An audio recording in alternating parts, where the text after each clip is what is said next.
Hello,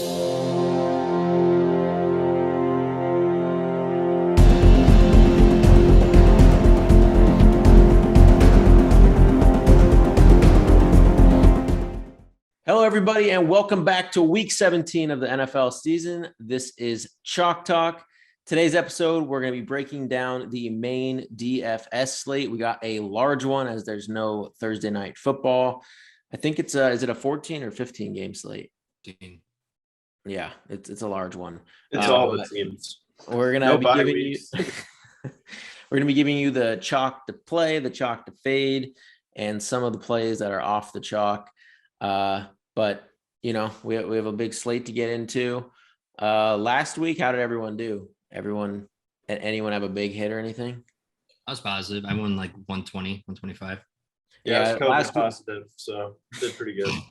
Last week was more of a cash game week for me instead of tournaments, but it was. What did you walk away with?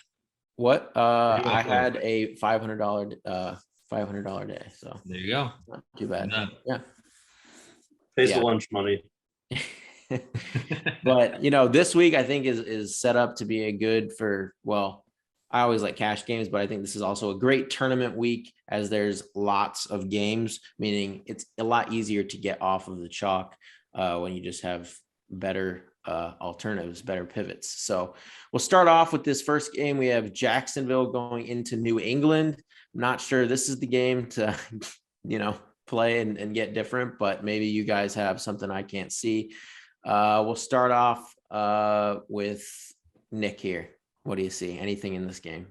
Yeah, I mean, we don't have our James Robinson go-to for the Jags, the sneaky, 15, 20 points for 5K anymore. So RIP to that Achilles. But I really like Kendrick Bourne here.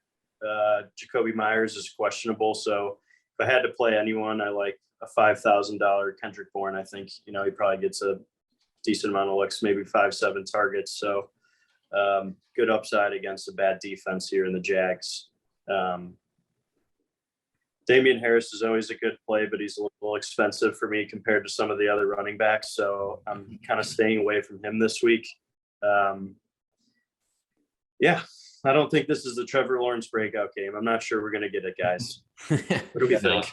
Yeah, I think that ship has sailed. With that being said, on the other side, continuing with the Patriots side, sorry. The really only play I'm even considering from this game probably be Hunter Henry. He's been consistent all year. He's a top 10 fantasy tight end this year.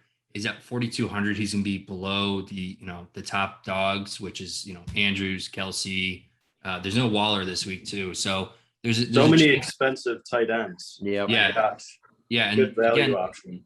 We're going to talk about a lot in this episode that, with it being a 14, team slate or 14 game slate, I should say, there's a lot of different opportunities to get different places. So a lot of people are going to be stacking a lot of the games. This is a week also where you're going to see an influx in players based on people who are out of their fantasy, championship games who are going to be moving over to DraftKings. And I love these weeks. Like I completely forgot about that. Yeah. So this is true. So there's going to be a lot more people playing. So there's going to be more. I'm not saying there's more opportunity to win money because there is. Well, a bunch of noobs out there. Yeah, but they don't really. I mean, they take up spots, but you still have the top dogs and the same people winning or consistently in the top. Yeah, 100. You always have the Sharks. That they're still playing these games. Yeah, they're running like 55 different algorithms to get the optimal lineup. But going back to this game, Hunter Henry is a good play, and then I think the Patriots defense, they're 3,900 this week. I think it's a good play as well. They'll probably be pretty popular, but that's the only plays I have from this. Yeah, I'm also, fading a lot of this game. I think if you were the only guy on the Jags that I would even remotely touch was it Dare Ngumbawale? Yeah, because he's going to get, 15, 20 touches. So you're hoping maybe one of those gets him into the end zone at a kind of cheaper price. And then Nick, to your point, if with the New England running backs, I feel like if I'm going to play one this week, I'll save $1,300 and take Ramondre Stevenson over Damian Harris because we've seen they both split carries. I think Damian Harris is the lead back, but against the Jags, Ramondre might see enough work that he could get something done. Yeah, I don't have anything in this game really. I actually like Jacoby if he's out. If he plays, I'll play a tiny bit of him. If he doesn't play, I guess I would like Kendrick Bourne a little bit. And then, yeah, I like the Patriots defense, but I won't be really touching this game. Pat's D feels like the safest defense to me this week. Yeah. Yeah, they're definitely one of those. I just never really like in cash games, you can't play them, but yeah, in 3,900. They're always a great play. You're paying up for him, but Bill Belichick's record against rookie quarterbacks, what, like 28-1 or something ridiculous like that. So he puts rookie quarterbacks in their place pretty quickly. So, but yeah, it's not looking too bright for Lawrence in his rookie year. So maybe he can improve in the offseason. I don't think it's here.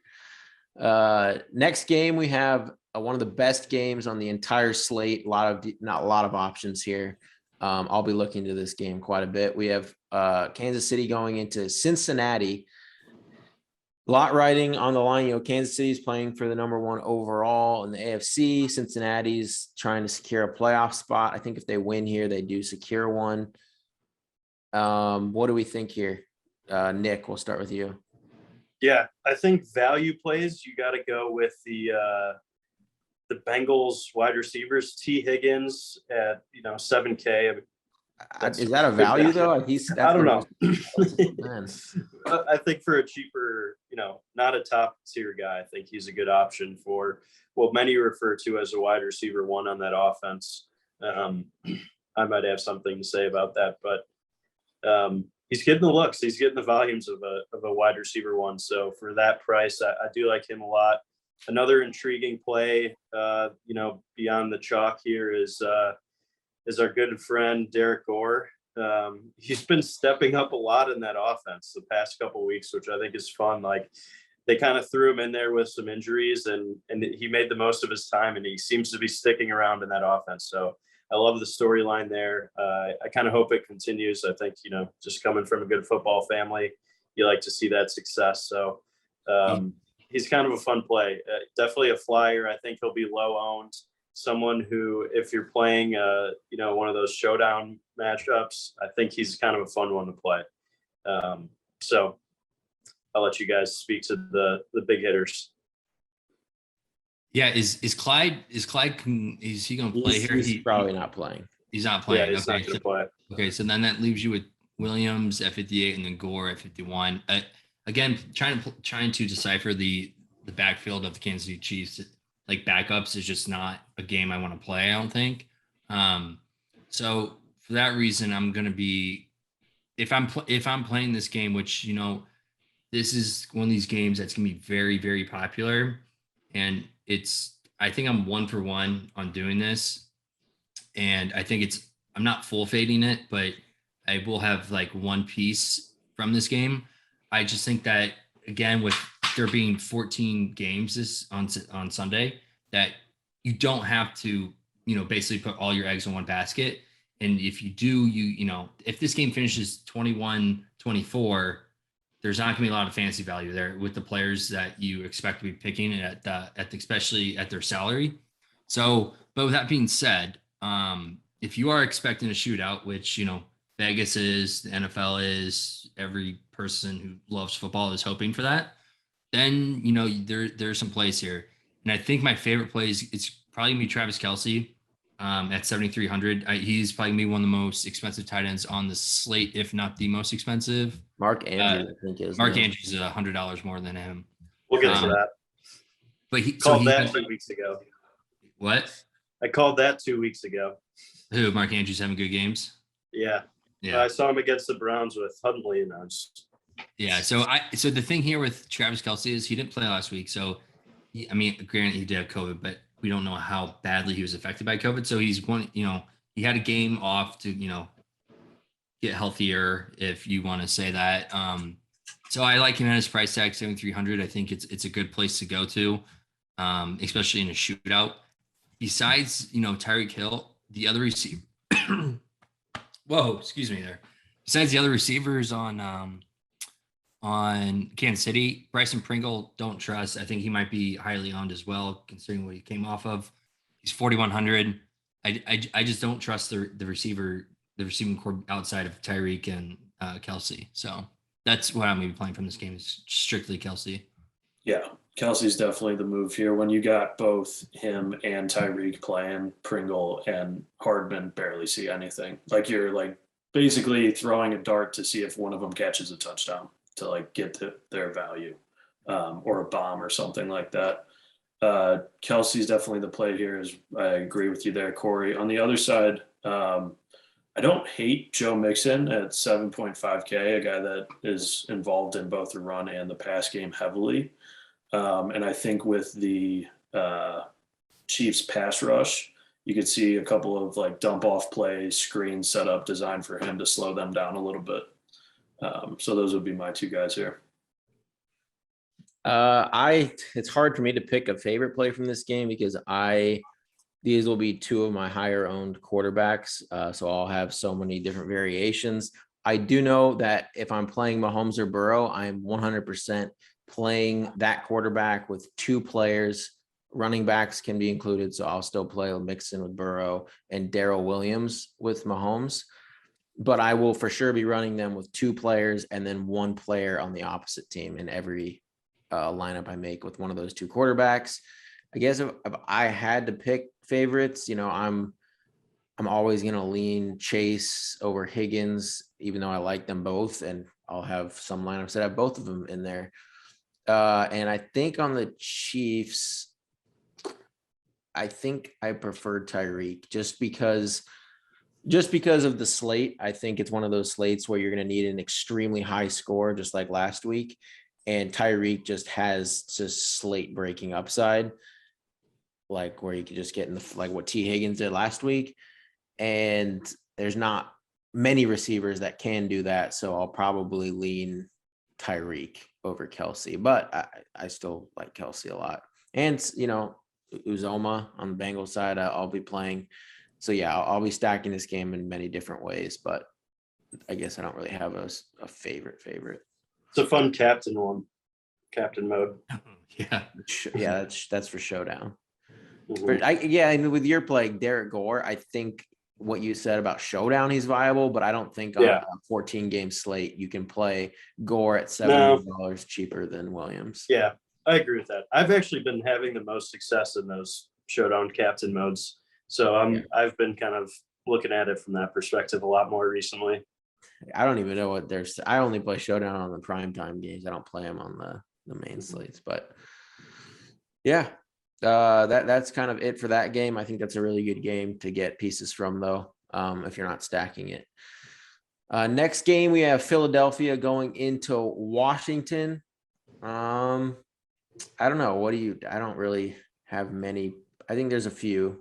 Washington's defense is so bad. Yeah, I think it's Jalen Hurts at 6,600 is kind of a misprint. I mean, he's coming off the ankle injury now. He's like 2 weeks out from him being banged up now. So he should be almost fully healthy. Eagles have a lot of play for in this game. They're going to be wanting to score points and obviously to win the game. So it's 6,600 with his mobility should be back, if not 100%, somewhere around the 85% range. We could see him running the ball a little bit more here, which if that's the case, then you're essentially getting two spots or two positions out of one player. He's going to be their lead back. I mean, he runs the ball like, 8 to. That's what I'm worried about. I think I'm worried about that. What, that he's not going to do that? That he won't run the ball. He ran the ball 2 times last game. 2 times. Granted, they were up and they don't want him to get hurt. So I can see that if it's a blowout, then they're just going to rely on, their running back situation. Yeah, they played Washington 2 weeks ago. He had 2 rushing touchdowns. He slapped me right out of the fantasy playoffs in a couple leagues. So he had 30 points. I think Goddard also had 135 yards when they played last. So this is actually one of my favorite stacks is the Hurts Goddard. Pretty cheap too. I think there's a ton of upside if they could replicate what they did again. And you got to think they'd go back to the well, stick with what was working. So, hoping for a similar game script there. Definitely going to have a lineup with that stack right there. Yeah. Well, then you also have to look at the Philadelphia's running back situation. So Sanders is already ruled out. He's done. So then you have Jordan Howard, Gainwell, and Scott.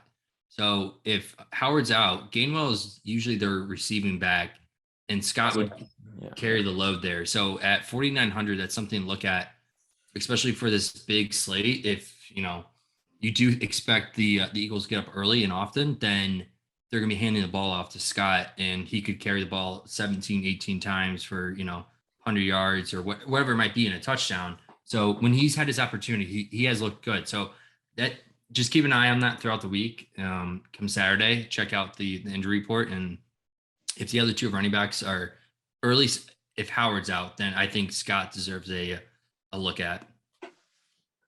Agreed. Yeah. I don't have any other plays from this. I liked Hurts and Scott. Got to finally fade my boy Ricky Seals. He's just not produced every time I've called his name, and now John Bates is getting more percentage of the snaps than him.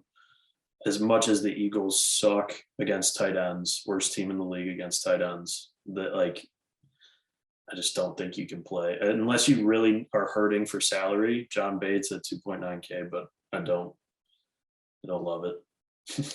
Yeah, I don't mind Hurts. I probably won't play a whole lot of him, and if I play him, I'll only stack him. I'll still stack him with either Goddard, Devonta Smith, or Quez Watkins. I actually like Quez Watkins a little bit. He's a deep threat. He's someone that can break a slate if he catches that long one. And anytime Washington football team's on a slate, I'm always going to play opposing pass catchers against them. They're so bad. And Quez, he has not caught a touchdown the entire year, but he's still he 3 catches for 43 yards, 3 catches for 60 yards. He gets these big chunk gains, and if he can just break a long one, I mean, it's gonna, he's gonna be a great value play. Very, very low owned, like under 1% owned. But I really do want to play Ricky Seals, but he got 1 target against Dallas, and Bates had 3. If I can somehow figure out the snap share that's going this week, I definitely will play one of them. But if it's just going to be unknown, I might just have to finally exclude a tight end versus Eagles, which is really hard to do. But other than that, I don't really have any. The Eagles defense, I guess, is that 3.7 is in play for me. But yeah, that's about it. Next game, we have Tampa Bay going into New York to play the Jets. Corey, anything here? This could be a sneaky stack here. I was just thinking about, PB, you've always talked about Tom Brady being chasing stats here, and this could be a game where he's still trying to compete for MVP. Yeah, and he's chasing he's priced up at 7,600, so it is a little bit risky, especially if they get ahead early and they pull him or whatever it might be. But Mike Evans is probably gonna be back this game. They're gonna pull him up. Yeah, he was practicing today off on the side, so he hasn't been activated fully yet, but they're expecting him to be back. So a Tom Brady, Mike Evans, and Antonio Brown stack might be low owned just because they are playing Jets, and usually what we say is you if you're going to be stacking a game, you want it to be a high scoring game and both teams be involved in it. But there is a couple occasions where you can just play an onslaught and just expect a team to go out and just murder the other team, which we're expecting here against the Jets. And if they score 35 points and Tom Brady throws 5 touchdown passes, he's going to be one of the main quarterbacks in all of the tournament plays. So I really don't mind doing that. I'm going to keep crunching some numbers and considering that. Ronald Jones at 6,300 is absolutely gross. I don't know if it's gross at all. No, I think it is gross because he's shown us in the past that he's He's so inconsistent. And you know what Bruce I don't Arians think you does? understand how bad the Jets run. The defense is. Jets. Yeah. I don't think you comprehend how terrible it is. Let me give you an example of how bad they are. In 16 games played, they've allowed 24 RB, I think 1 or 2 performances. That means like RB2s are going crazy with the first, like that's so bad. That means multiple running backs are going off. They're so bad against the run. No, and offensive line for the Bucks is so good.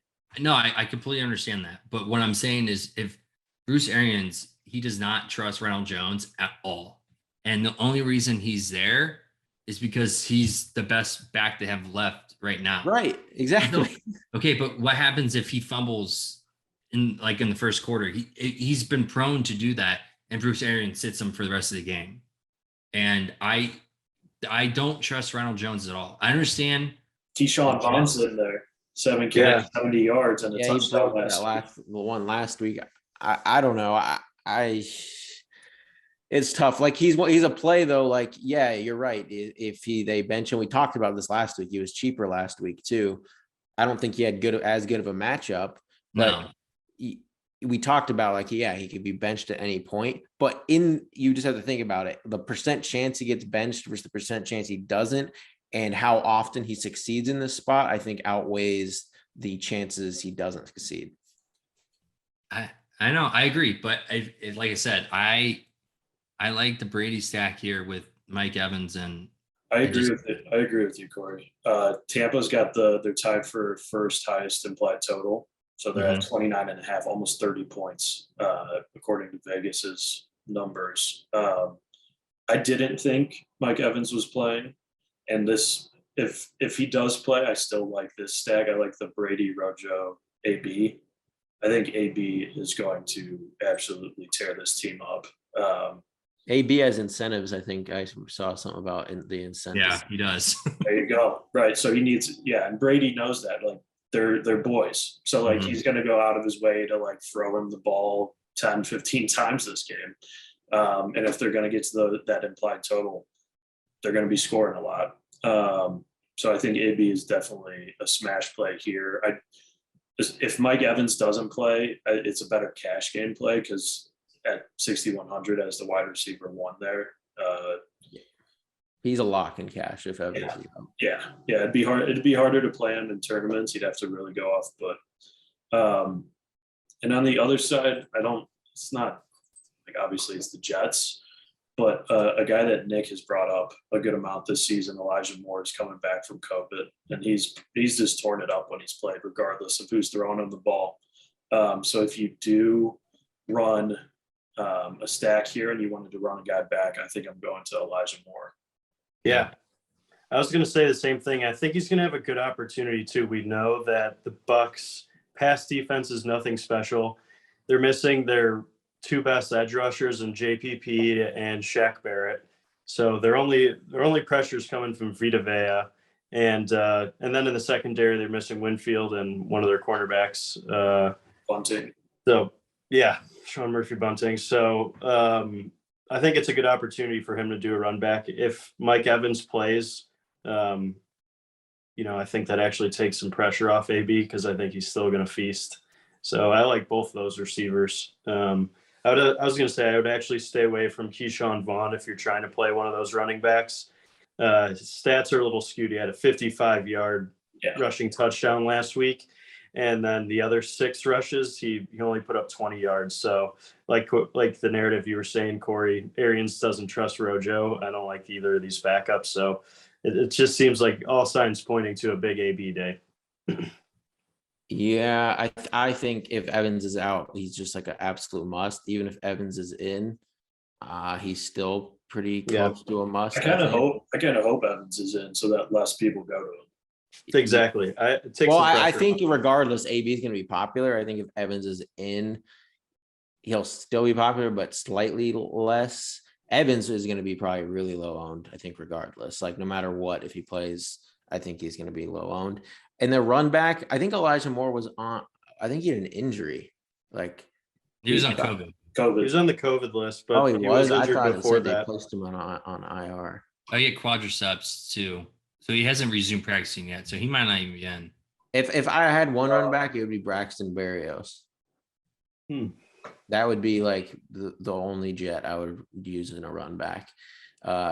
He's lightning quick, and he gets some rushing attempts, and then he gets like some games where he gets like double digit targets. And also games where he gets one target. What? There's also games where he just gets but that's usually when the other guys are in. But when he's like the only guy there, he gets a little more. They have to throw it. Like they're going to be playing from behind. They're not going to be able to. For 3,700 too. That's a good little sneaky play. Yeah, that's probably my favorite run back. And then I like Ronald Jones a lot. Like if I'd say my two favorite plays from this game, it's AB and Ronald Jones. But I might lean Ronald Jones a little bit. They have an implied total of 30 points. They're going to score at least a rushing touchdown. If they score 2, Ronald Jones is a smash play. What's Gronk at here? Gronk 6,200. Yeah. Oof. But see if Brady's chasing records or point whatever it is in the red zone, they could go Gronk's way. But I don't know. It just to me, this is a game I don't think I'm stacking. I'm just going to get one-off plays like throw Ronald Jones in a lineup to get my Buccaneers exposure, throw AB in a lineup, but I don't plan on using any stacks here. Like I said, I think it would be like a very low on stack. Yeah, I think you're right. I think it will be low on. There's so many other games people are going to go to. So yeah, Brady will be very low on this week, I think. Next game, we have Miami going into Tennessee. Miami's been on fire. Tennessee, shows up some games and then just kind of duds out some games. We'll see what team shows up here. There's a few plays for me, but this is mostly an avoid for me. And what do you guys have? Jalen Waddle. He's kind of becoming the centerpiece of that offense. You could see it in the production of Gesicki, Gaskin. Like he's running it. He's kind of doing those jet sweeps, all sorts of different crazy stuff. Kind of reminds me of a Deebo Samuel type of breakout. So I love Jalen Waddle. I'm comfortable playing him at 6,700 every week. Yeah, this might be another game where you can maybe get away with stacking here. And this could be a big bring back game where you're playing like 4 or 5 pieces from here. So the thing with me is obviously we know the Tennessee Titans secondary is not very good this year. And the question I have for like you guys is like, do you trust Washington or Miami's offense to be able to put up points here? Yes. And not look, because this is gonna be like their very first team that they've played since their streak. They haven't really played besides the Saints last week, whose defense is a lot better and they struggled against on offense. But I don't know. I find it kind of hard to like. Do you trust them? And I don't think I do necessarily. And in fact, even though I just said this could be a game where you stack it, but I don't know. I could see this being a like sloppy game, low scoring. I don't know. I'm kind of weary to play anyone from this game. AJ Brown is AJ Brown, but the Dolphins have a good secondary, so it's I don't love his matchup as much. No, you can also really just focus on taking him out. Right. Yeah. I think Waddle's like set up perfectly because we know Tua's pretty conservative. Say he puts up a very realistic 200 yards, 2 touchdowns. Waddle's taking half of that. You're having a good day. So I guess you could. I don't know about. I don't think playing the quarterbacks here is the way to go. I think it's like one-offs. Like you're looking for one last piece in your lineup.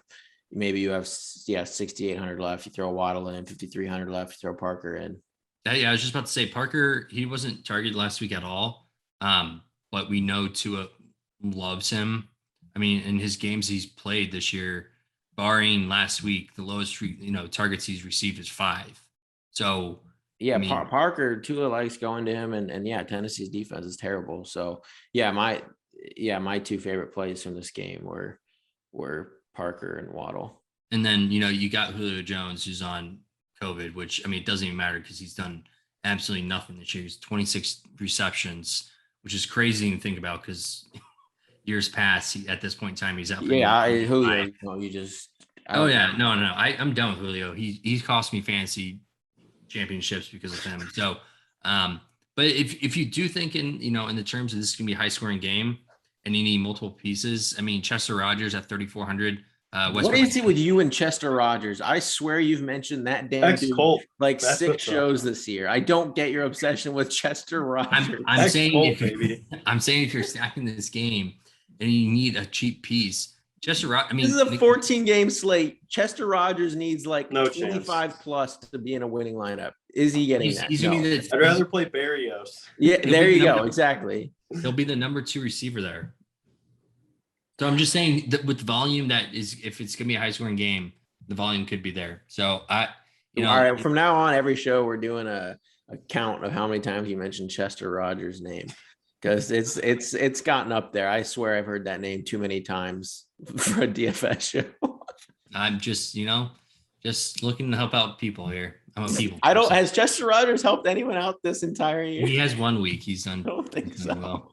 Yeah, he has. Late breaking Chester. What, 10 points? No. He had a. I have to look this up now. It's just I have to at least see if he had an 11-point game. 11 points, Corey. Is that going to do anything for you ever in a tournament this large? I don't know. The answer is no. If it's a high-scoring game, they got to throw the ball somewhere. So, thinking this. Remember last time? I feel like there was one time where I got yelled at for saying a name, and he like. James Washington? No, it wasn't that one either. No, it was Agnew. I think it was an Agnew side. Oh, it might have been Agnew you caught, but Corey, you ready to talk about some other Colts? Let's go to this next. Yeah, game. we have Vegas going in Indianapolis. Still some uncertainty. We'll see as it approaches Sunday what actually happens. I don't know. We'll start with Corey here because he's probably looked at this game a lot more than anyone. Well, according to Ian Rappaport, after 5 days, you don't need a negative test. You can come back. So that helps. Like you can be positive and play. Yeah. You don't need a negative test. That's interesting. They're saying it doesn't spread after 5 days, basically. Yeah. The CDC guidelines have it. What the NFL is going by now. So the player has to do is just show signs of reduced symptoms and they feel healthy enough to play, then they can play. So that helps out. Obviously with the Colts and their quarterback situation. They also got all their offensive line back today, barring actually Eric Fisher is still kind of questionable. He got banged up last week with a knee injury. I mean, he's been okay for the Colts. He's towards the end of his career. But I guess that does, make you look at something like in the passing game, if you have a backup left tackle, could it hurt you? So there's talks of maybe moving Quentin Nelson out to left guard or left tackle, which I hope doesn't happen because I just really limit his rushing run block. Sorry. But I mean, if everyone's healthy, I mean, Jonathan Taylor at 9K, I mean, I understand what he has to do to pay that off, especially in this big of a slate.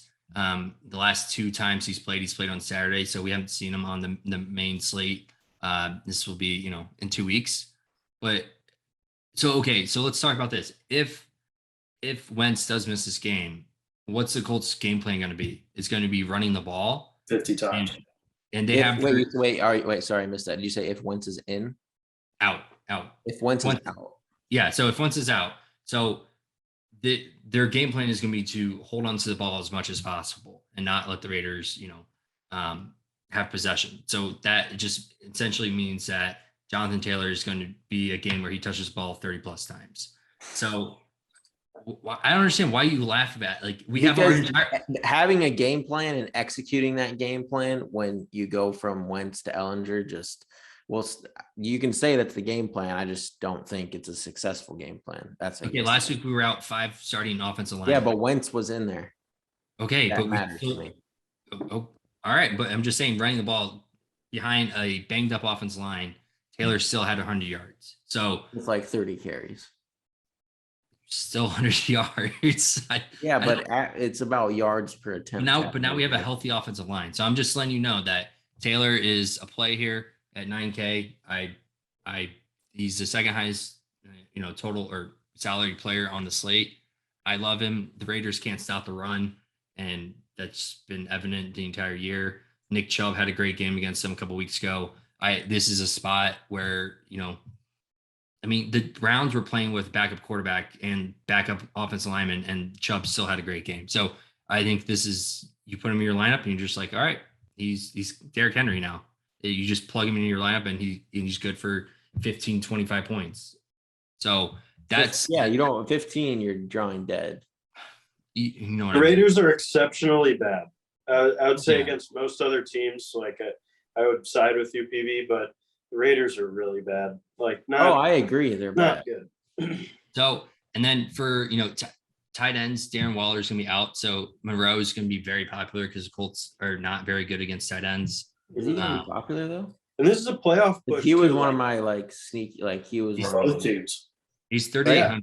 He's projected at 8% ownership right now. Yeah, and Jack Doyle is probably gonna miss this game too. He may or may not miss, but he's got an ankle injury. So Mo Alley Cox at 2,800. If what that's only The if Raiders Wentz- are terrible against tight ends, by the way. Yeah, But I'd only play Cox if Wentz is in. but yeah. So that's, like I said, my only piece is Taylor, and expect for a maybe a 200-yard game here. Oh my gosh. I'm with If you, Wentz Corey. is in, I guess that's possible. Yeah. I think JT is going for MVP. He's going for the playoff push. I mean, 200 yards, 2 touchdowns, lock it in, 9K. You don't have to think twice. It's an easy one. So you're to play Jonathan Taylor at 9K, you're fading Cooper Kupp. Yeah. I'd rather have JT in this. Good luck. Thanks. Can we do like a side bet, Cooper Kupp versus Jonathan Taylor fantasy points? I'll take any of you for as much money as you like. I mean, that's just like nonsense. I don't bet on air, but yeah, we'll talk. Why not? It'll make the show more entertaining too. Just name a price and Not just financial PPR advice, points, no. because this is DraftKings. PPR Taylor versus Kupp.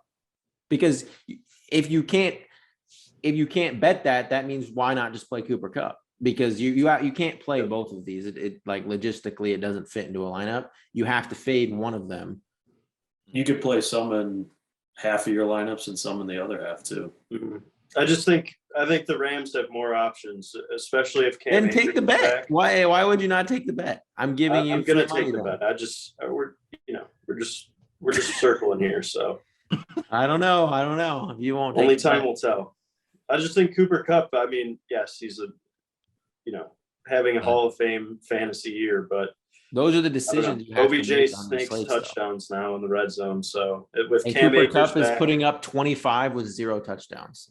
I want to see what happens with Cam Akers because that's a different offense. Cam so Akers probably won't play this game. we'll see. He's activated. Anyone else have any plays from this? Colts defense also in play for me. Yeah. For me, it's Foster, Moreau. The Colts are terrible against tight ends. Taylor, if you could sprinkle him in, if Wentz is there, I'll have 0 of him. If Wentz is out, and then if Wentz is out, the Raiders are one of my favorite defenses on the whole slate. But no, I don't like what. That's scary. Yeah, I mean the Raiders have a good secondary, and now you have Sam Ellinger throwing the ball. It would be a disaster for the Colts. But it's sounding like Wentz will be in, so that just makes me like Foster Moreau from this game. That's too bad you didn't watch any of the Texas Longhorn games with Sam Ellinger. I don't know if you remember, but he's really revitalized. Would you that like to entire take a side program. bet on Raiders defensive points versus Sam Ellinger Okay. points? All right. We got a long slate to get through. Yes. Lock it in, BB. Move on. Parlay with JT points. Wait, Corey, what do you have to say? I just said move on. Oh, okay. Next game we have the Giants going into Chicago. One of the uglier games. Alex, we'll start with you here. Yeah, fade the Giants. I don't want any part of that. They've got good receivers, but I don't care. Like if you got Glennon or Jake from State Farm, doesn't matter. Like if you're a good receiver with those two guys. On the other side of the ball, I think David Montgomery's in a really good spot here against a pretty bad Giants run defense. And at 6.5K, 6,500, you can probably, that's like kind of like mid-tier, upper mid-tier price-wise. So if you're looking to fit in a guy like Jonathan Taylor or Cooper Kupp, this might be a good spot for Montgomery. John, right now Montgomery is projected to be the highest owned running back, but I think rightfully so.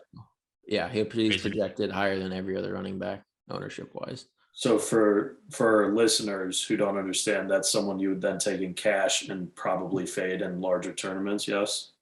Yeah, unless you're really convicted that Montgomery is which he is an incredible play, I think. But yeah, this would be like a spot where, like, for example, I'm just looking through ownership, someone like who's similar priced to him. Saquon's 500 cheaper. Yeah, he's probably a bad play. I like someone like Eli Mitchell, Williams, DeAndre Swift, if he's active, is probably lower owned. Like, I don't know, like Mitchell. Daryl Williams, like those types of plays would be tournament pivots. But yeah, in cash games, yeah, Montgomery is one of the strongest plays. Yeah. And he's also the only play. Him and the Bears, the Montgomery and Bears D are the only plays I have from this game. Yeah, I got nothing. Saquon era's over. Don't kid yourself. That's all I'll say. Did you see that interviewer today ask if Saquon wanted to, because this is where he tore his ACL last year, that if he wanted to go to Chicago and burn down the stadium? He literally asked him that in a press conference. What was his answer? Yeah, like he goes, no. Like, what kind of questions? What? Yeah, Watch him like walk through the tunnel next week with like a torch in his hand. Yeah, no, this game's gonna be ugly on one side, and I think it's Dave Montgomery, and then I always scroll past Cole Kmet's name, and I always want to play him at 3,400. Even he's last 11 targets, 7, 5, 9, 5. He's getting the targets. The only issue is Jimmy Graham's still there, and for some reason still playing football at his age. But is Fields back, or is it still Foles? So they haven't announced it yet. So I'm guessing. I find the guess it's going to be Fields. Nagy said it all week, so I don't know. We'll see. Nagy said he wants to protect Fields, so this might be a spot where there's maybe not roll Fields out. I mean, which I don't understand, because Nagy is, I don't know what he's trying to protect. What he thinks about Justin Fields. He's gone. So but yeah. So all right. Next game. I think this is a little more one-sided. I don't know, Nick. I remember from the show yesterday, you seemed to think this one could turn into a shootout. Yeah, I do. But Buffalo versus Atlanta. We'll start with you, Nick. Yeah, I do think this will be a higher scoring game than a lot of people are predicting. And my absolute favorite play, lock of the week for me, I'm very confident no one at the $5,000 range will outscore him. It's Gabriel Davis. I'm going to keep going back to him. He put up like 30 plus points last time he played. So, against the Falcons defense, Diggs is going to be taking all the attention of AJ Terrell. So I think this is really going to open him up. What about Beasley and Manny Sanders, though? Yeah, I think he's done enough to just solidify himself as kind of the number 2 there. It's a bold claim, but Manny Sanders and Cole Beasley, they're both like 34 years old. They're at the end of the season. I just think that they just don't have the legs they did at the beginning of the year, and I think their production shows that as well. So I really like Gabriel Davis here. I think Cordell Patterson, if you look at the past few running backs against the Bills, they've had incredible days. So I think the high point score kind of leans on the back of Cordell Patterson pretty heavily. He's had a great fantasy year too. He's a little expensive, and I think he's high risk, high reward, but I'll play a little bit of him. The issue with Patterson is, for him to get to where he needs to get to, he needs to catch the ball.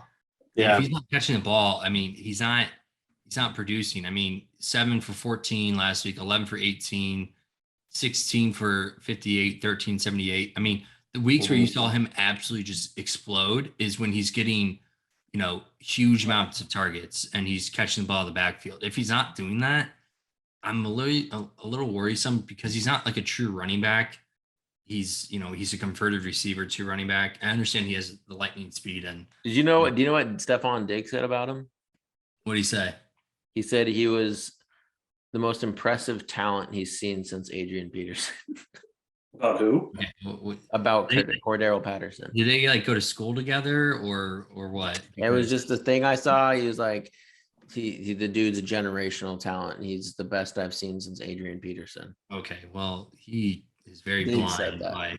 that. Like, he's been in the league for like 8 years. Like, I'm just saying what he I was said. gonna say, how old is he, dude? Like, I mean, he's Yeah. what? He's I know years. it's the weirdest thing for him to break out in year 8, but But besides that, see Nick, I don't know if I'm with you on this. I mean, again, we go to the running back situation for the Buffalo Bills. I just don't know who to pick. Like Singletary, dude. Singletary's the lead back in yeah, he's taken over. he's got, I think I saw 68% of the snap share the last 3 games. Yeah, he got 12 attempts, 6 targets, 22 attempts, 1 target, Okay. 7 targets for it. Like he's taken over the last few weeks. Okay, so that's what they drafted him to do. So I mean, against the Bucks or against the Falcons at 5,400, kind of maybe interested in. You just got to. The thing with the Bills is they don't have like their identity is to throw the ball, and it's not to run. So that's why I always scroll past any Bills running back, is because one, for the first half we had no idea who was running the ball. Now it's Devin Singletary, but like, is he going to get there? I don't know. And I'd rather go somewhere else at 5,400 for a running back. Last week I said, Josh Allen's probably having a good game. He had a great game. And I think this is another spot where he could have another really good game against the Falcons. I know they have a pretty decent secondary, but at 8K, I like him. And I love Nick's pick with Gabe Davis. Manny Sanders, he's lost a spot. He had like one good game earlier this year.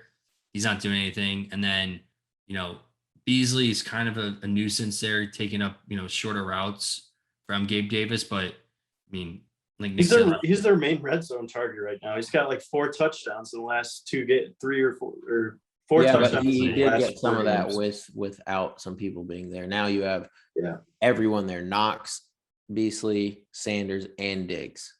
Yeah, they missed a couple guys last week, but we'll see. I had no idea Knox has 9 touchdowns on the year. That's It's like all he does. It's like 2-yard touchdowns is all he does. Yeah, but Corey, you brought him up. But Josh Allen's my favorite quarterback play of the week here. He's only $200 more than Mahomes and is in a much better matchup, I think. So I think Josh Allen and Singletary and Gabe Davis could be a nice little stack here for a team with another high implied total, tied with the Bucks with 29.5. They're going to put up points, and I don't know that Atlanta's going to be able to really keep up. So I think you could see Singletary a lot more in the second half and maybe get into that 5,400 price tag. Cool.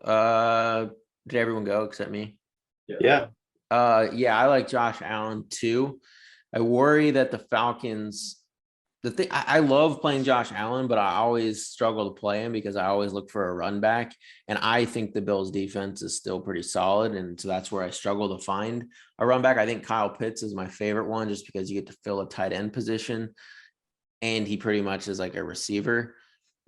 Buffalo has been really good against tight ends, but that's more of like your traditional type tight end, not Kyle Pitts. So he's probably my favorite run back if I play Josh Allen.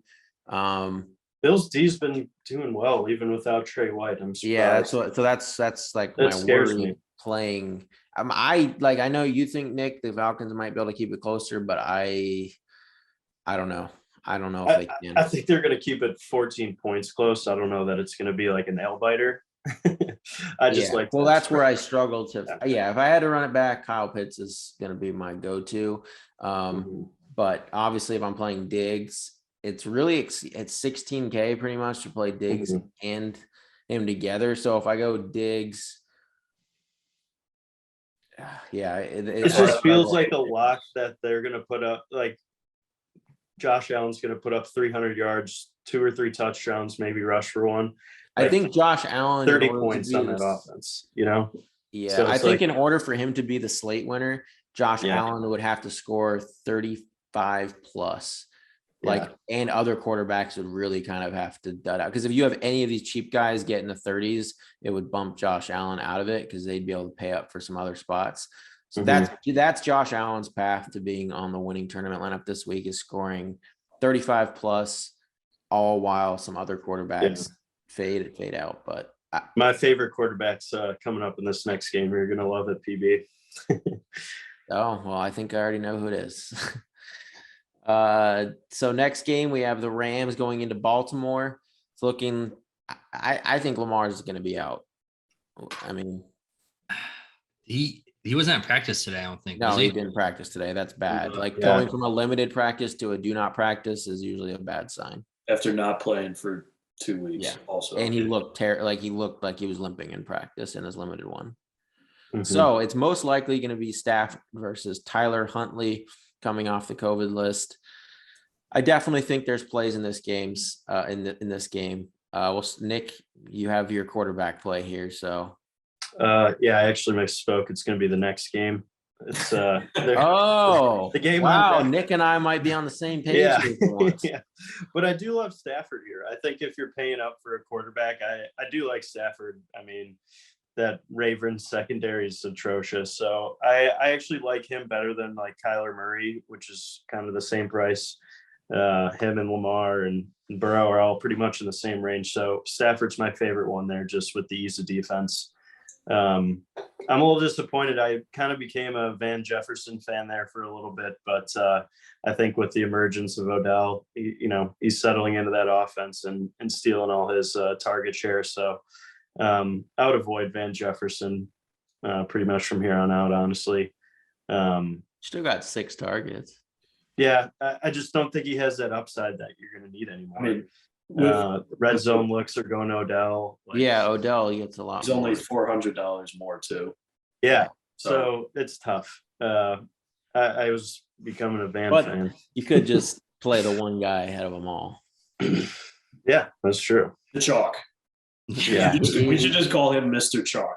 Him and Jonathan Taylor. But he's like one of, and right now he's not even projected because he's actually appropriately priced at 9,500. A lot of people are going to struggle. Like, this is where you start to see like the really elite plays later in the season, where they price them like how they kind of should be, and then they'll still be higher owned. Like, it'll probably be around 20%, but he's not going to be like in the 50% like we've seen when he's been in the upper 7Ks or the 8K range. Like at 9,500, people will think twice. Mm-hmm. Yeah, and I mean, I still love him. Yeah, I mean, we've all been over Cooper Kupp this entire year. Granted, I mean, he's putting together a Hall of Fame like esque year. He's going to be the first. He's projected to be first in targets, yards, and touchdowns. I don't think that's ever happened, or if it has happened, it's been a very long time since it has. So 9,500. So then this is where we talked about with Jonathan Taylor. You can't play both. So, but I see. There's a way you can. Torrey struggles so much because he wants to play Kupp and Taylor, but he knows he has to choose one. You can, and there's only one quarterback you could do that with. Well, it'd be dicey to get down to, to be able to play both and then fill out your entire roster at, I got a lineup. I just did it. Okay. It's great. Well, we'll see. We'll hear it here in a second. But Stafford, I've been a Stafford truther all year.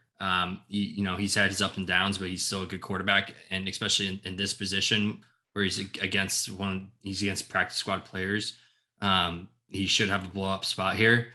And I think they just run away with this game. And obviously, if Lamar's out, I mean, Rams defense at 3,600 is in play. They have, arguably two of the best players in the NFL on that defensive side, in Ramsey and Darnold. So it's hard to get away from that. And then bring it back. I mean, you can't. Mark Andrews has kind of shown that he doesn't need like a great quarterback to play with, because he's produced 2 weeks in a row where he's put up like 25 plus points, 30 plus points. Yeah. So, but at 7,400, I think I'd just rather go somewhere else. Listen to this. These are the last 3 weeks for Mark Andrews: 29 receptions, 376 yards, and 4 touchdowns. Yeah. It's because Hundley doesn't throw it. He's averaging over 30 points the past 3 weeks. I saw it against the Browns, I was like, all right, this is the only place this guy is looking is for his check down. Right now, Mark it's nuts. Andrews is projected to be I'm guessing super low owned. Yeah. Remember He's when projected you at scoffed at me week 15 PB after at I less saw than that? 1% ownership. Yeah. Great tournament play. Yeah, Yeah. so if you're gonna ride the Mark Andrews 4th game in a row to be on the winning slate, you know, all power to you. I would much rather play Kittle, Kelsey. Agreed. Like I just can't get, especially with Tyler Huntley. I know Tyler Huntley was in there when he went off one of the games, but I can't bank on All it of them. once Yeah. again against the Rams out of all teams too. I also mentioned Tyler Higbee here as well. 4K, he's down there. It's cheap. I think he's a good option. Like if you're playing Stafford, because like if Stafford really hits his ceiling throwing for like a Joe Burrow type day, you know, let's say Cooper Kupp catches 2, you know, Higbee could easily be in there. That's where he looks at him. I know he lost 2 games. Call me crazy, but I think paying down for, you know, a tight end and trying to just like hit on these roulette wheel type of guys is a terrible strategy. Like you're so much better off going to 3,700 Braxton Berrios, go for a wide receiver that's going to have some legitimate volume and isn't like so touchdown dependent. I honestly have never won paying down for a tight end. Nick, it's so risky. You have to limit your risk and you just pay up. You're getting a much better value if you just pay for a good tight end. You have a point, Nick. You have a point there in like, but it's slate dependent. Like there's some slates where yes, like you have 3 expensive tight ends in smash spots, but you have like cheap receivers that are also like in good spots. So like it makes sense. But on slates where there's not, and especially later in the season where DraftKings appropriately prices players, it's hard to play like Cooper Kupp, an expensive, like if you're playing like Josh Allen, like you can't fit in all these pieces and tight ends because that's like that position scores touchdowns a lot. Like that's where quarterbacks look to them. You can get like a cheap, like sometimes you can get a $2,500 tight end that scores 8 points, but they're in the winning lineup sometimes. I just think it's just like it's too much of a gamble for me. I like the safe plays. I mean, I get what you're saying. Like $7K for a tight end, you're expecting a ton of work for him. Oh, so, no, that's when they win the slate is when they score like the 25, 30 plus and every other tight end duds out. That's when they're the play. Right. It's just about picking and choosing your spots. Yeah. I hear you. Yeah, for me in the Rams game, it's with Tyler Huntley in. I don't know if like maybe he's better than I think he is, and if he does it 2 games in a row of him playing, but I think I'm going to really just try to get my exposure in Sony Michel at 5,800 as the lead back there. I think he's a phenomenal play, and then you know Cooper Kupp, some Odell, and probably. So is Cam Akers for sure not playing, even though he's active? I doubt he plays at all this game. All right. So, yeah, those are. I mean, Cooper Kupp though. I mean, in cash games, I think he's a must. Like you're not. There's no way you can play Taylor over Kupp in cash games. Where there's a will, there's a way. I mean, you send me that. You're playing Taylor over Kupp in cash game. Just send that invite to me. Why isn't Kupp in any MVP talks? That's weird. He's it. What do you mean? Right now, he's in the conversation for Offensive Player of the Year, which I think he'll win. And that's not MVP. Taylor won't win MVP though, so he won't. Oh, he's top 3. So Rodgers is winning MVP. I don't care what you say. He plays the Vikings this week in prime time. It's just but all right, moving on. Get to that. And then Rams defense. I forgot. Yeah. I'll have a little of them too against Huntley. Next game, we have Houston going into San Francisco. Now this is one of my favorite quarterback plays of the week. But Nick, apparently it is yours. I think we're on opposite ones, but you can go ahead. If your favorite's Davis Mills. Okay, yeah, we're on opposite ones. I like Trey Lance here, 4,800. He's the cheapest starting quarterback. Well, thinks Ellinger it's might scary. be, Nick. Oh, you're right. I don't know. Ellinger, I think, what is he? You'll Is have he to look that Ellinger up, at the but, stone minimum? He probably is. Nah. Let's see. Well, regardless, for 4,800 bucks, he's put up, I think, 20 points, 2 games he's played. His 36 QBR scares the hell out of me with a 50% completion. Nick, But weren't you just yesterday dogging Trey Lance, and now he's I don't think he's a good quarterback at all, but like fantasy wise, like, I don't think Jalen Hurts is a good QB, but he puts up points type of thing. So I think I'm using the same rationale here. He runs a lot. I think he could, break into the end zone, get some points that way. So I like the dynamic threat of him for this cheap. You really only need him to put up like 20 points, and like he's done that a couple times already. So he did that in a half. Right. So I'm comfortable playing him at this price. I think, low risk, high reward type of situation. If you got to run it back, you got to give it to sexy Rexy Burkhead. He had a breakout game last week, 150 How are yards. you? Come on, this only happens so often. We got to give the guy credit when he has a breakout game. So no, I'm just kidding. I wouldn't play Rex Burkhead again. But Brandon Cooks is honestly probably the best run back. Yeah. I think Brandon Cooks is the right play there. I like George Kittle more than Debo. I think they probably put up similar points, and you save $1,000 with Kittle. That's the only thing I'll say, but they're both fun to watch. Houston also allows the 7th most points to tight end. So they're on top of a bad defense, especially bad at tight end, guarding the tight end. Yeah, that's great. It's crazy that Trey Lance, I understand like the news came out a little bit later. I guess Jimmy G is so questionable, but he's probably not going to play, which is, but 4,800 for a starting quarterback. It's crazy. I don't know how, with his rushing upside, how they priced him there with the news of Garoppolo prior to the pricing. Yeah. He last time he played, he had 16 rushes for 89 yards against Arizona. So, it's literally a running back there. And that was a hot Arizona defense too. That was like when they were peaking. Yeah. So I guess Texans. And then against Seattle is when he had the 2 touchdowns in one half and 157 yards. Okay, yeah. 80 of those yards came off one play. So let's chill out on that little note right there. So you can't really count. There's like a 15-yard pass. You can say that about so many quarterbacks. Like, no, I'm not a dime, like a 75-yard dime. He threw like okay. What I'm saying, 36 QBR right now. Okay, don't play. All right, I'm playing. He's obviously going to be the most popular quarterback in tournaments. And obviously, he'll be one of the most. Yeah, for sure. Yeah, it's ridiculous. So yes, they are playing the Texans. How much does he do against the Texans? We'll see, like what they really want. He's projected for as many fantasy points as Kyler Murray.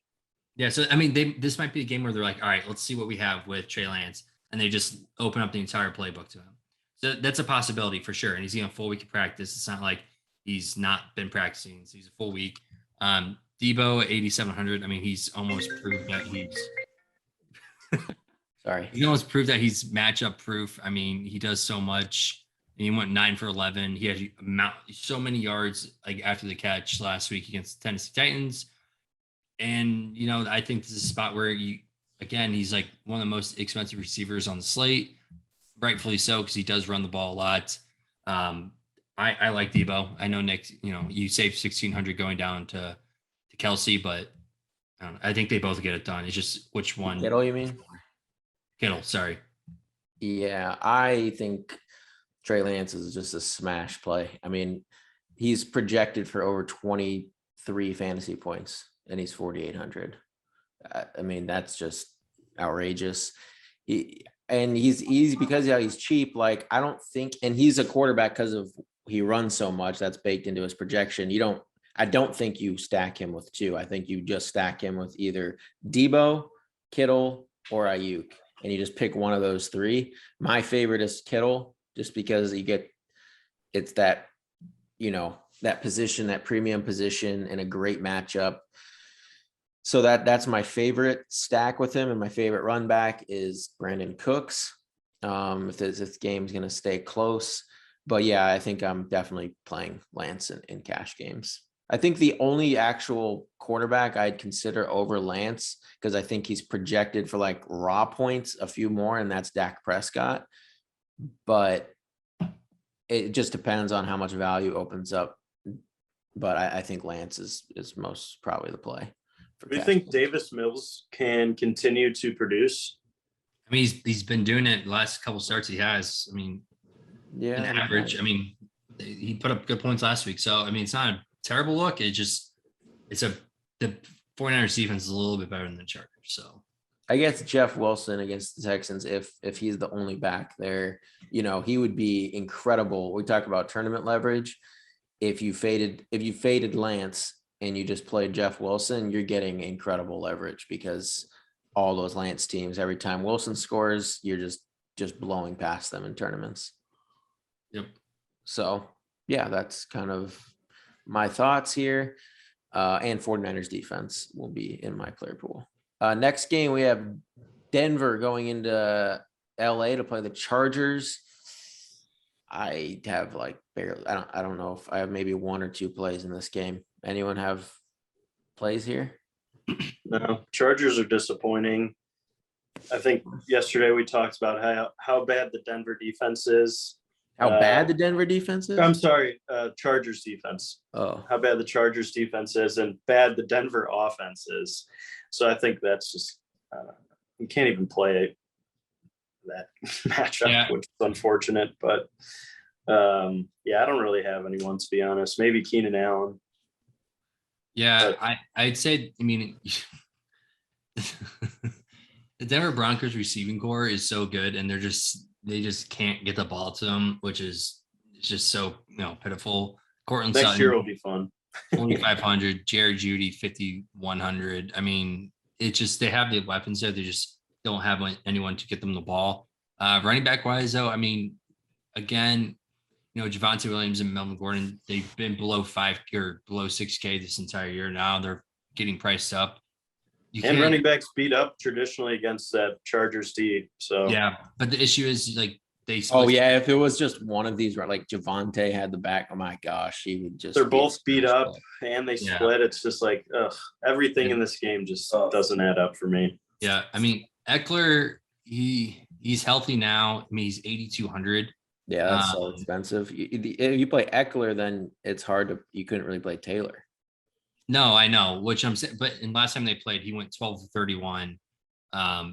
Like it's not great. It's 6 receptions, and he got it done through the air, and he put it. So maybe that's a way to look at it if you think that he can do that again, where he's catching dump offs, and that's where the Broncos are weakest against on running backs because their defense is pretty stout up the middle.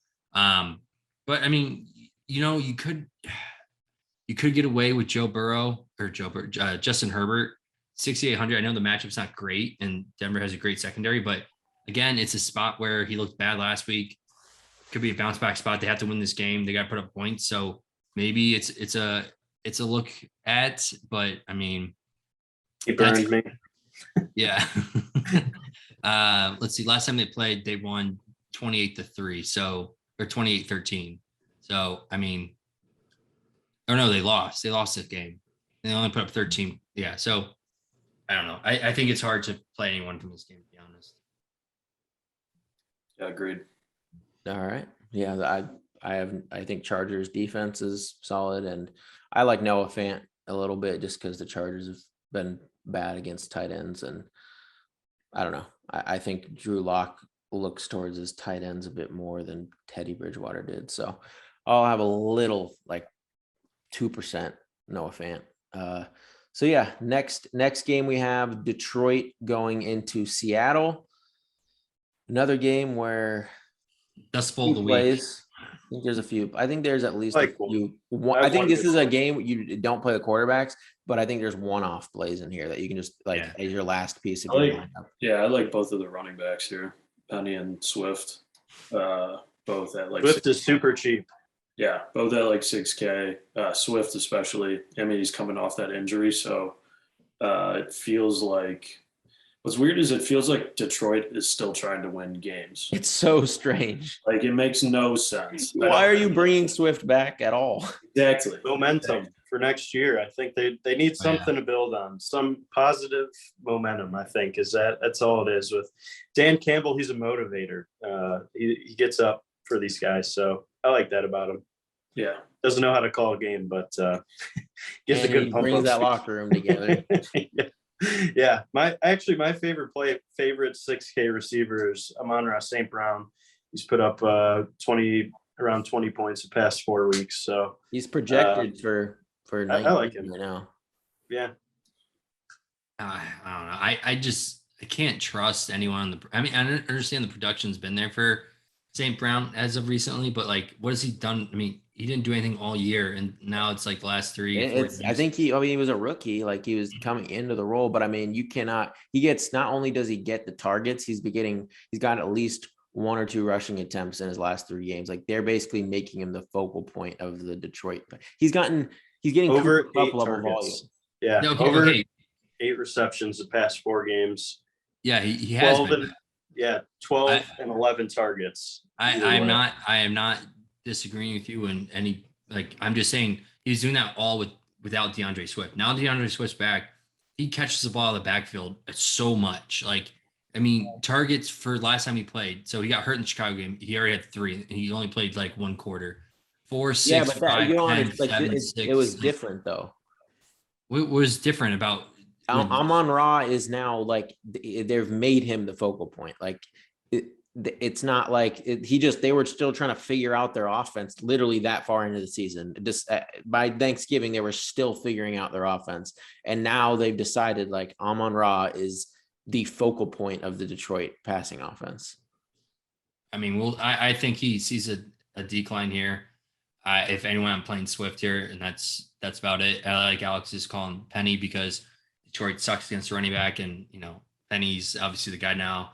I don't know why it took so long to get to a point, but for Penny to be the person there, I mean, you can maybe, if you are looking to play this, I mean, you can go down to in receiving core. You have St. Brown, DK, Tyler. We don't know whose game it's going to be. I'm absolutely sick of playing both those players because there's 1 week it's like, oh, it's DK. Oh wait, no, just kidding. It's not DK. It's actually Tyler Lockett. So I'm done. I'm down with the Saints offensive receiving cores. I'll go somewhere else. And if I lose money, then so be it. But not playing them. Refuse. Yeah, I'm with you there.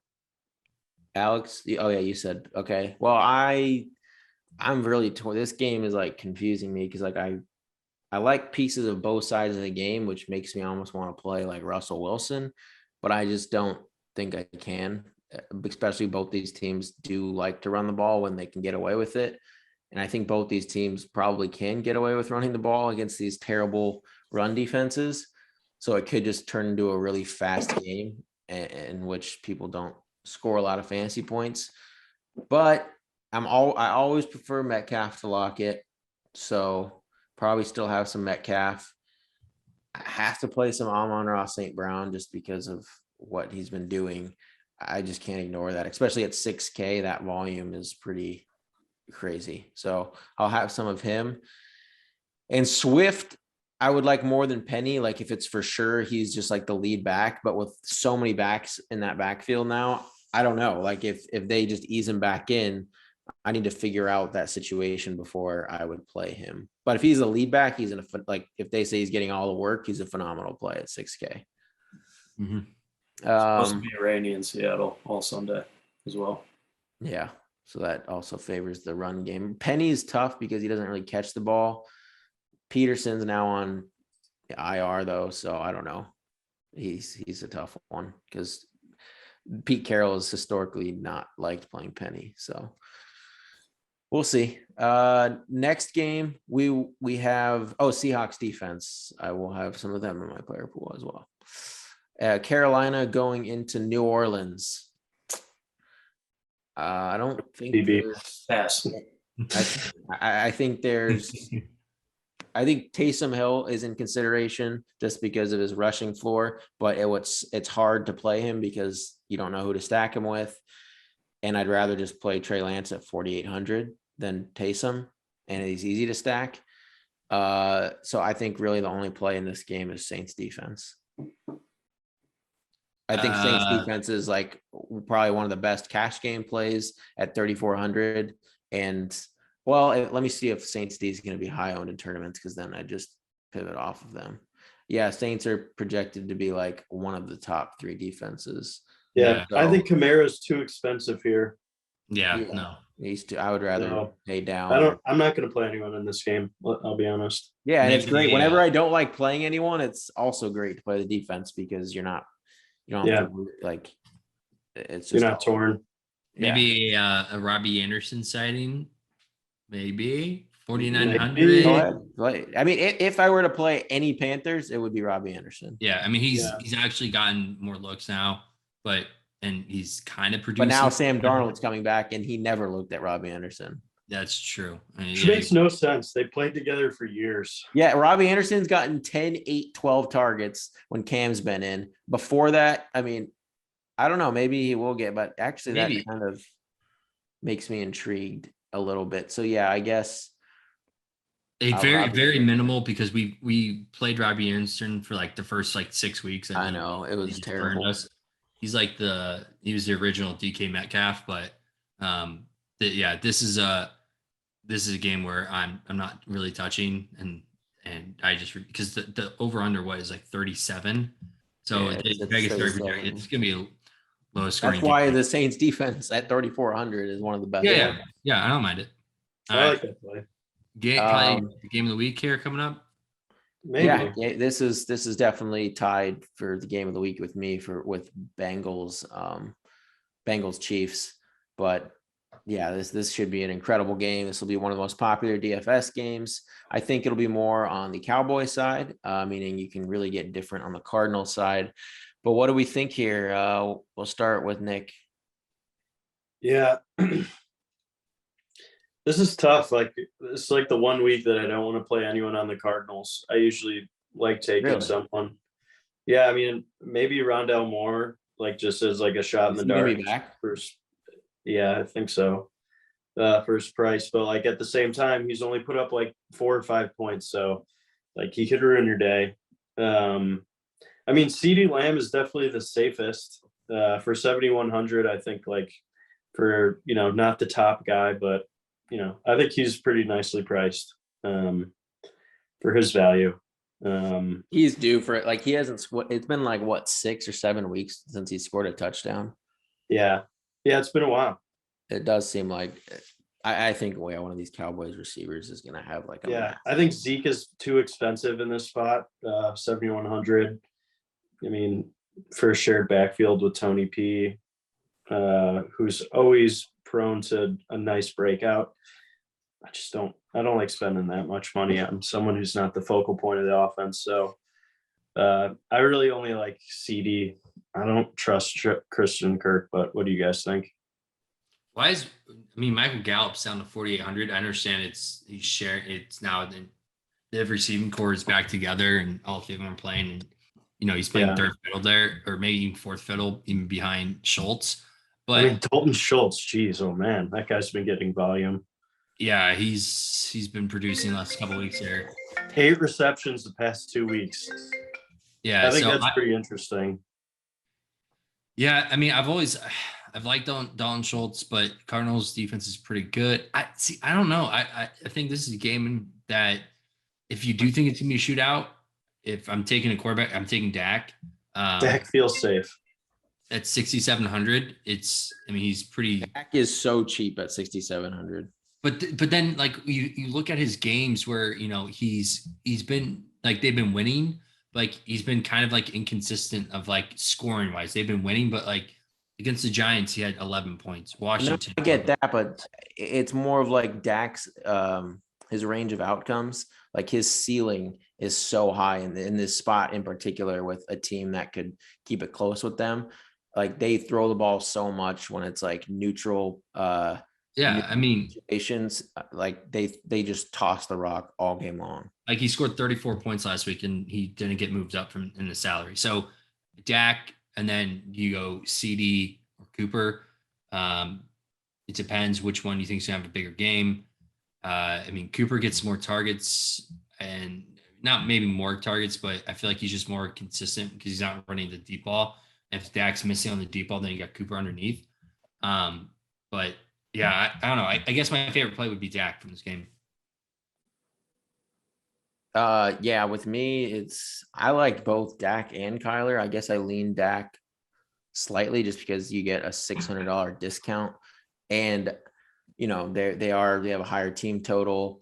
I do actually think the Cardinals could win this game. I love the Cowboys, and I think the Cowboys still are part of my Super Bowl pick. Can't count Kyler out. No, I never count him out. And Christian Kirk has become the focal point, just like Amon-Ra is for the Lions with Hopkins out. He's gotten 12 and 9 targets his last 2 games. He will get the Diggs treatment, but the thing about that is Diggs he's like a playmaker. He has games where he just shuts down the wide receiver ones. Like he will do that, but then he'll give up massive plays going for that interception and give up like a home run. So you're playing Christian Kirk for Diggs to have that mess up. If Diggs is on, Christian Kirk is not going to do a thing this game. And that's where you'd pivot to AJ Green. And I guess if Rondell Moore's back, it would be him over Antoine Wesley. But so, yeah. And then Ertz. Ertz probably has the best matchup of all the Arizona pass catchers. Cowboys have kind of given it up to the middle of the field where Ertz runs his routes. So I guess if I'm playing a Kyler stack, it's probably like either Kyler, Kirk, Ertz, or Kyler, AJ Green, Ertz. And my favorite run back is CeeDee Lamb, just because he's now only $500 more than Cooper. And I do think Lamb is, man, I think he's going to have one of his absolute explosion games here soon. And this is a spot like for him to do that.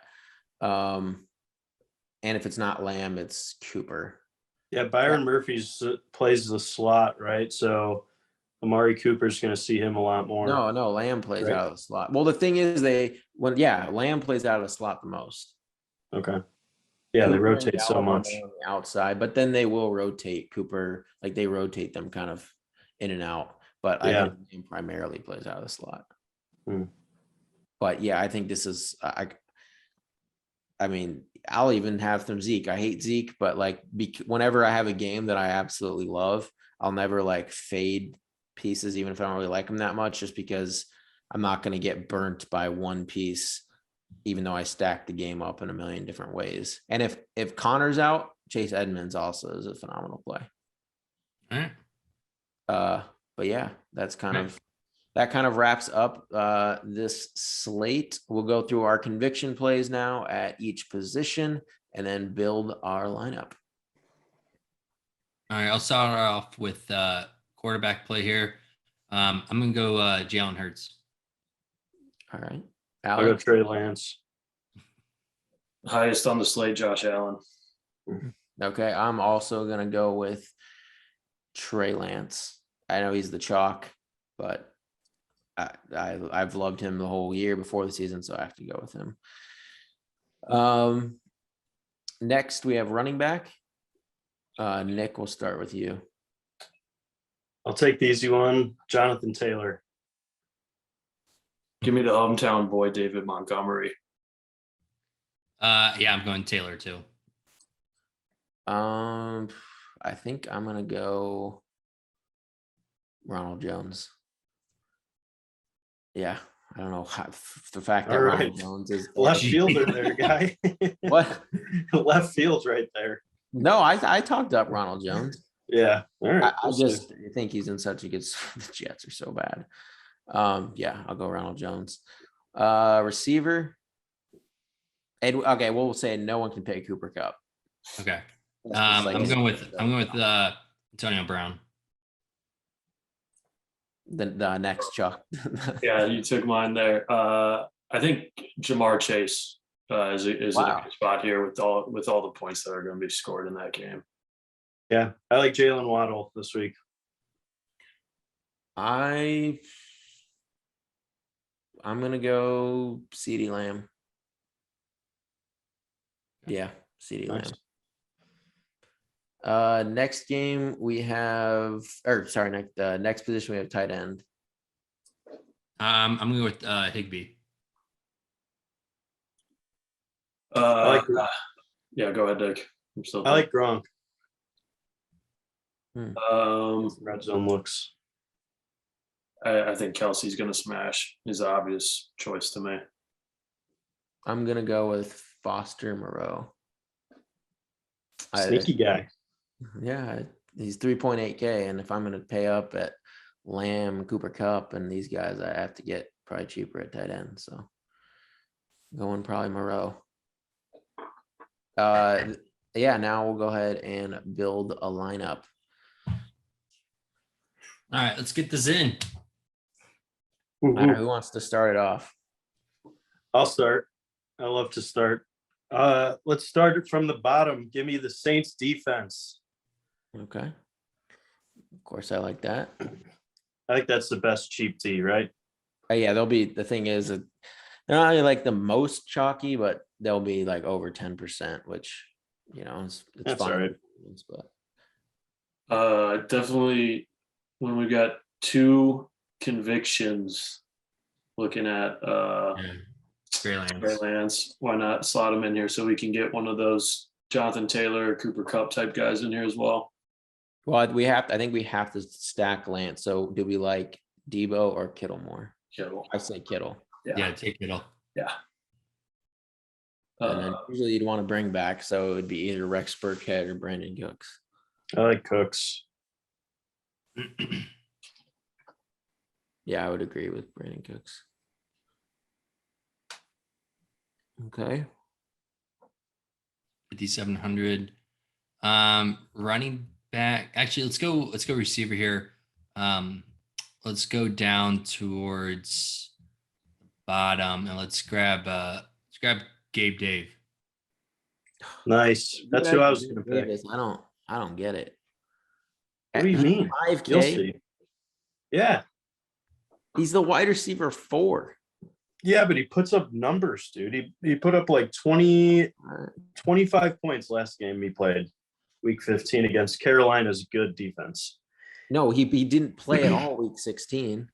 I know. I said last time he played, week 15. Right, last time he played, but I'm saying with I think the wide AJ Terrell's going to shadow Diggs, and it's just going to open up the day and then for him. Beasley and Sanders are the other two receivers on the field. They're too old for this time of I year. get they're too old, but if they're playing over here, I mean, fine, we can go with Gabe Davis. But If we need to change him at the end, we will. Yeah. I feel like we need a big receiver with like 2 mid-tier guys. I mean, what do we have? We have 5,900 remaining. Well, we probably need at least one cheap running back, like someone in the 5K range, like upper 4 or low 5. Like we probably have to have that, like one of those guys. So, All right. Who's in the mid 5K range? Was there anyone else we liked in there? We mentioned Singletary. Mitchell, Singletary. I would say like against Atlanta, like I would lean Singletary, but see what it looks like. So then do we think we can get like Cup or Taylor in there as well? I mean, that's Can we get Taylor? I think he's like the focal point of the season here, MVP. 4,600 remaining. I feel a lot better with him in there. All right. I just think the value at running back is a little better than the value at receiver. I mean, now we have to pay 4,600 for a receiver and a flex. Go with Barrios. Yeah, he was the cheapest guy we liked. 3,700. Yeah. 5,600 for a flex. Which means it's probably another receiver because the running backs were still. You can get Jeff Wilson in there if. Yeah, but we have Trey Lance. You don't want to do that. So it would be. I feel like we got to get someone. That's why I'm saying, like, I feel like they're like the running backs in the 5K range are just, I think, in the 6K range are so good. Yeah. How much is Tyler Boyd? Right there, 5,400. Yeah. If that's a shootout, that's a pretty solid play. See how like ugly, like we have Gabe Davis, Braxton Berrios, and Brandon Cooks. Like that is ugly. Yeah. Like that's what this is what I'm talking about when you talk about opportunity cost at the running back position. I think you're giving up way too much paying up for Taylor, but yeah, there's some good 6K running backs. that's my point. I don't think there's that many good options at receiver. I think we picked some good ones, but you can go Swift or Penny. Yeah, those people in that range, like even Sony Michel to get Ramsey, like people like that, I think are just such premium options. All right, Alex liked Penny in. It's a rainy day, terrible Detroit defense. Yeah, I think it's either Penny, Swift, or I have 8,500.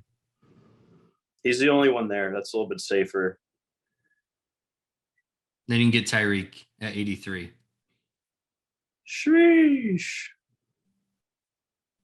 All right, that looks better. Tyreek, Kittle, Brandon Cooks.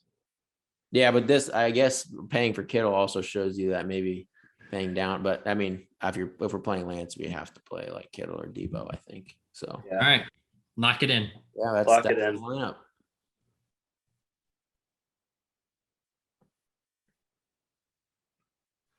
Locked in. Right. All right. Successful night.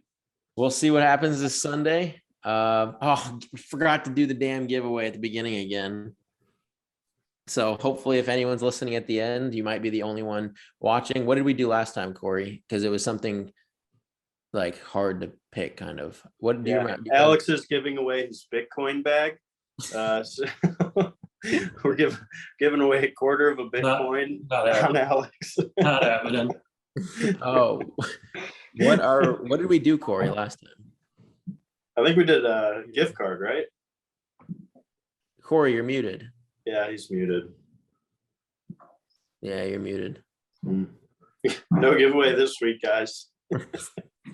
All right. Thanks for watching. I think what we did is if you comment the highest scoring team, is that what we did, Corey? Yeah. Okay. You can pick the highest scoring team across all of between the Sunday and Monday night game. We will do, what was it, a $25 like Amazon gift card?